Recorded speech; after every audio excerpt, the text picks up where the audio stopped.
to set. Camera speed. Sound production, take one. Action! I've been exploring Nicholas Winding Refn maybe for the first time on this podcast. I thought I had... So we did this episode of The Neon Demon where it really just had this like existential crisis watching that movie where there's a level of truth I see in it based on current events. Epstein files, I'm looking at you. And the entire time I'm watching The Neon Demon, it's not Neon Demon, but The Neon Demon, I'm thinking of this movie, Only God Forgives. 2013 with Ryan Gosling in the absolute forefront of this movie. When this movie came out, before anyone saw it, we're thinking that there's going to be future collaborations between Gosling and Nicholas Winding Refn. There's something that they tapped into with the previous movie, the 2011 Drive. Drive was, that movie was such a hit. $15 million. It looks it, feels it. Box office, roughly $81 million, right? Like, that's the type of return. He makes this movie for less than $5 million. It doubles, $10 million. But it's just considered this absolute failure. Like, everyone's pissed off and disappointed by this, and then the Neon Demon comes. And we talked about a little bit about this on that episode where it's an Amazon drop, somewhat early days of major. Like, I consider this a major movie. The Neon Demon, like, major movie, drops on stream. Can it be absorbed? Can it be appreciated? And I feel like this is a little bit of the Netflix effect, where even on stage at the Oscars, like Conan O'Brien has to make a comment that Netflix is nominated like this many times, or like effectively saying that Netflix doesn't have a movie running for Best Picture, even though it's among the. They had 2 films nominated, 2 out of the 10 slots.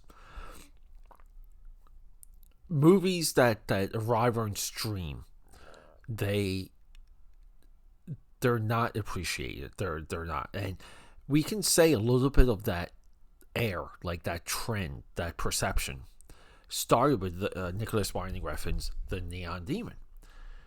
The perception of that movie stems from this flick. So I watched The Neon Demon, and immediately, I record an episode, sit down with all of you, lovely people, and I put this movie on again. We gotta talk about Larry Smith, cinematographer, and we have to talk about Cliff Martinez, the music.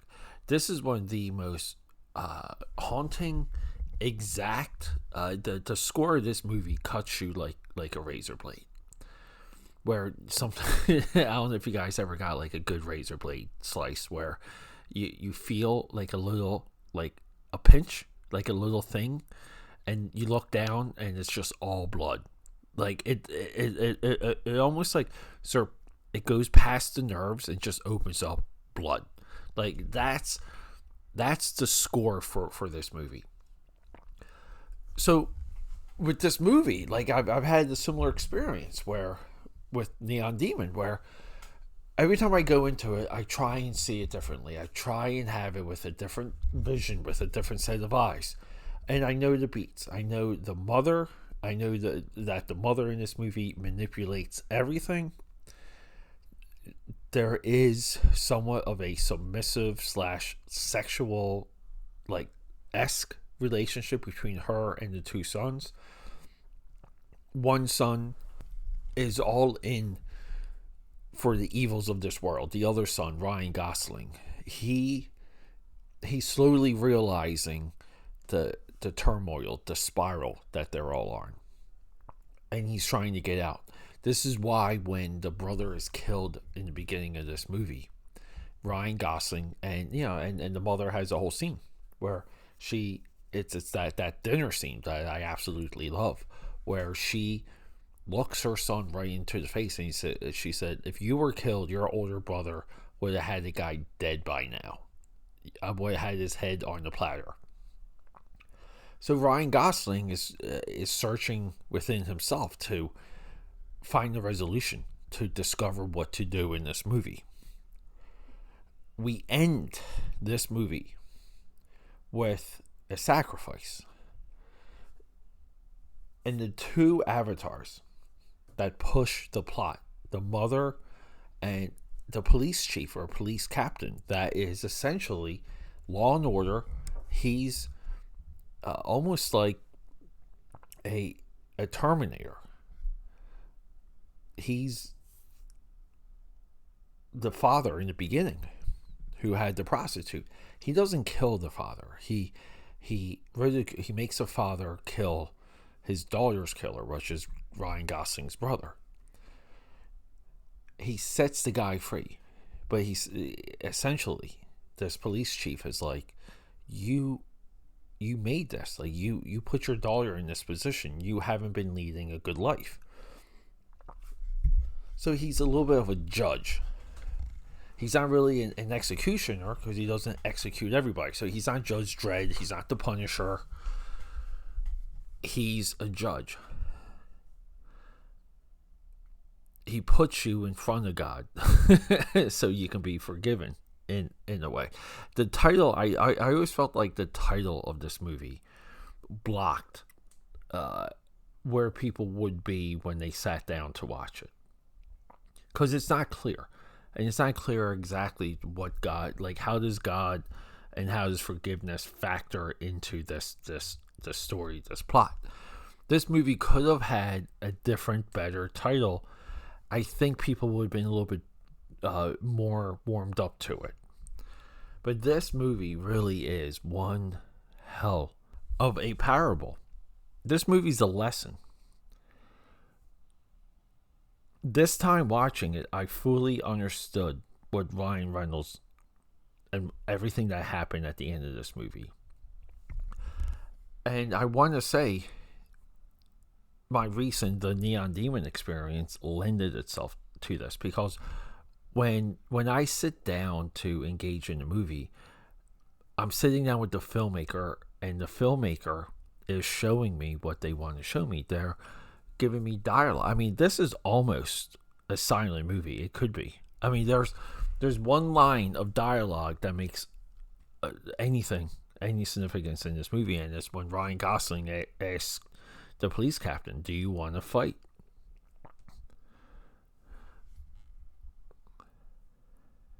The rest of this movie doesn't need any dialogue. This could be a silent movie outside of sound effects and musical score. But no, AKAPADers. A little bit of the film going experience is, letting filmmakers walk you through something. And I want to say Drive, Only God Forgives, and The Neon Demon is a trilogy of these lessons. Drive, Ryan Gosling. In a way, the money doesn't matter. You stay true to yourself no matter what. This movie, you sometimes have to sacrifice. You have to sacrifice big in this world. And Neon Demon, sometimes you're the sacrifice. I don't know, AKAPADers. I love these three films together.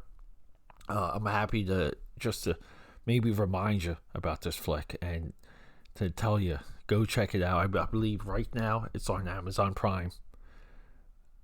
Please enjoy it. I love you guys. Rock and roll.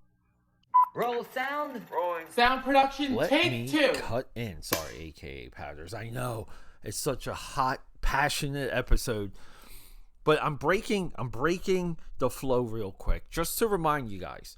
If you want to support me, one of the best, easiest, and free ways to do it, leave a comment. Give me a like. I know there's someone out there that that loves film as much as I do, that love the film industry as much as I.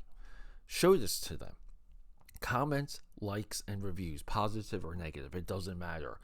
We need to increase our reach, and to do that requires you. Your involvement in everything that I do. We're linked. We're forever bound. You're the membrane. I'm the muscle. So guys, let's just do it. One review. Do you have it in you? Okay, back to the show.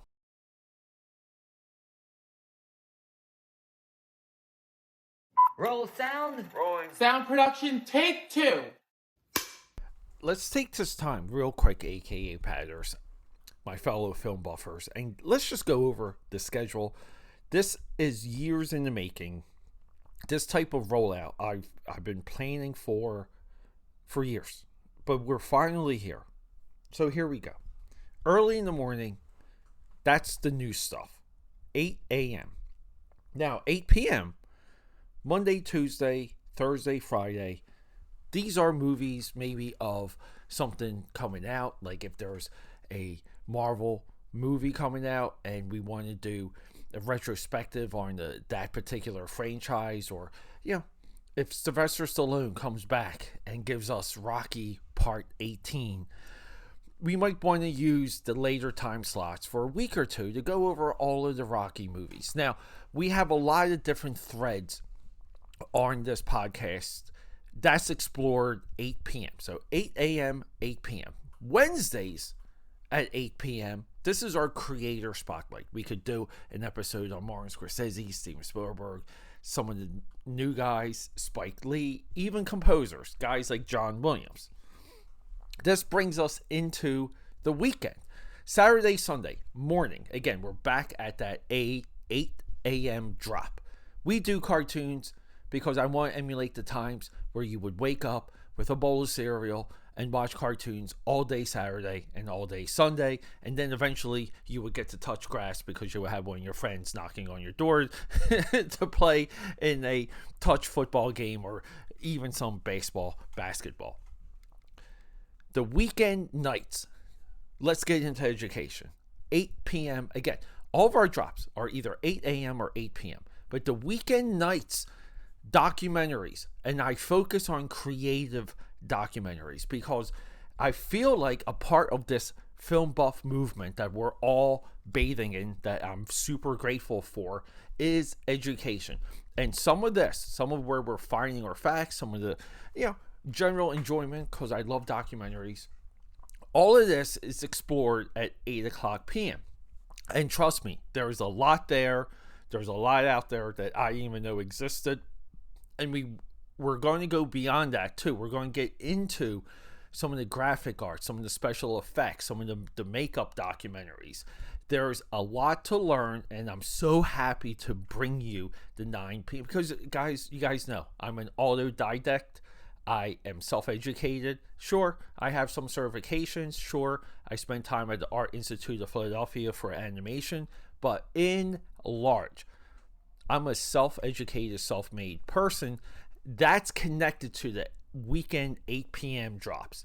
My AKAPADers, my film buffers, I hope to see you there for all of it. I love you guys, and rock and roll. Okay, that's a wrap.